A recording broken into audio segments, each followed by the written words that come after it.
Thank you very much, and we're doing a great job here today to protest for democratic rights and to denounce the repression, the ethnic cleansing and the assault on democratic rights of the Uyghur people by the Chinese government. Some people may say this is all Western propaganda and lies, but there is plenty of evidence for there is to be no doubt that China is engaged in massive repression of millions of Uyghurs and putting them in concentration camps.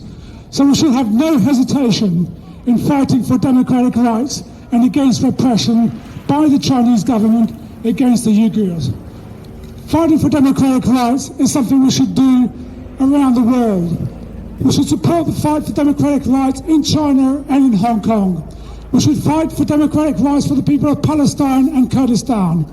And we should fight for the right for democratic rights and against the assault on the right to protest here in Britain.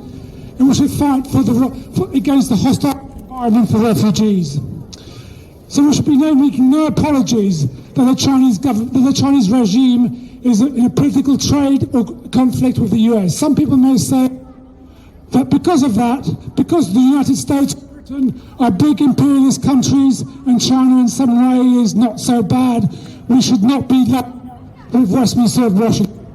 But Westminster and Washington would rather do business with a bureaucratic dictatorship which represses its people than recognise and work with a government which works for the people, which challenges capitalist big business, which has democratic rights, which introduces social and economic justice for its people.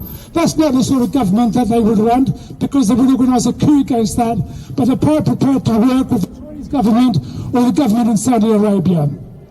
The world is not divided between progressive regimes and worse ones such as the United States. So we should support the struggle of people around the world for democratic rights, fighting for democratic rights, fighting for the political rights against whichever regime is organising their repression. So here we are today, standing side by side with the Uyghur people against their repression and for their democratic rights. We stand for the democratic rights of the people of all of China and of Hong Kong. And we fight for democratic rights here in Britain as well. And we say that refugees fleeing from persecution and war are here in Britain. So we say really, solidarity knows no borders, stop the repression against the Uyghur people.